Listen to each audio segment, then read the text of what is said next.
খুলনার রূপসা উপজেলায় বিএনপির উদ্যোগে নির্বাচনী জনসভা অনুষ্ঠিত হয়েছে। বিস্তারিত থাকছে মামুন হাসানের প্রতিবেদনে।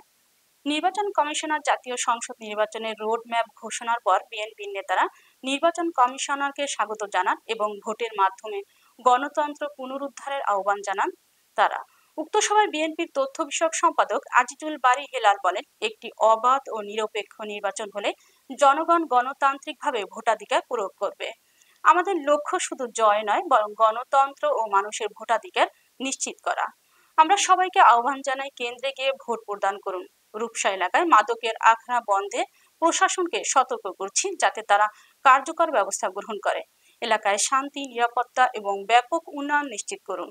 সভায় জেলা যুবদল, শ্রমিক দল, স্বেচ্ছাসেবক দল, কৃষক দল, মহিলা দল ও তাঁতি দলের নেতারা বক্তব্য রাখেন।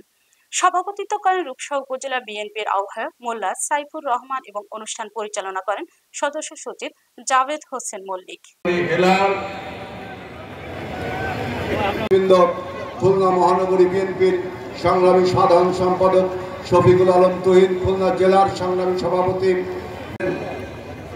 খুলনা জেলা জাতীয়তাবাদী ছাত্র দলের সভাপতি থেকে আজকে বিএনপি জামান দুদু ভাই, আমরা খুলনাবাসী হল থেকে অভিনন্দন এবং কিন্তু আমরা দুঃখের সঙ্গে আমাদের এই নির্বাচনকে, আমাদের এই ঘরকে বিভিন্নভাবে অনিশ্চয়তা করে তোলা হচ্ছে।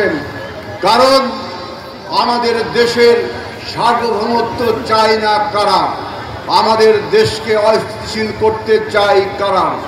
পরাজিত মাফিয়া শক্তি আর প্রতিবেশী রাষ্ট্র। আমরা দুঃখের সাথে লক্ষ্য করছি 24-এর গণ অভ্যুত্থান আমরা যারা ঐক্যবদ্ধভাবে একসাথে করেছিলাম, তাদের প্রতিধ্বনি নির্বাচন কোশ্চেনে, তাদের প্রতিধ্বনি ভারতের প্রতিধ্বনি এবং পরাজিত মাফিয়ার প্রতিধ্বনি একই সুরে প্রতিধ্বনিত হচ্ছে। কিন্তু হত্যা করেছিল, দুর্ভিক্ষে লক্ষ লক্ষ মানুষকে হত্যা করেছিল, বাকশাল গঠন করে গণতন্ত্রকে হত্যা করেছে। সেই দেশে শহীদ জিয়া রহমান 7 নভেম্বরের সিপাহী জনতার অভ্যুত্থান বলবো না, লড়াইয়ের মধ্য দিয়ে সেই দিন তিনি রাষ্ট্র ক্ষমতায় এসেছিলেন সিপাহী জনতার বিপ্লবের মধ্য দিয়ে।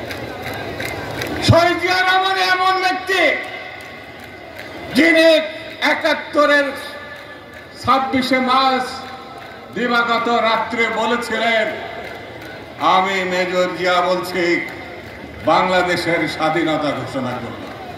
স্বাধীনতা ঘোষণার কথা ছিল তো শেখ মুজিবের, তাকে খুঁজে পাওয়া যায় না। তিনি তার আগেই পাকিস্তানি কারাগারের নামে পাকিস্তানে চলে গেছে।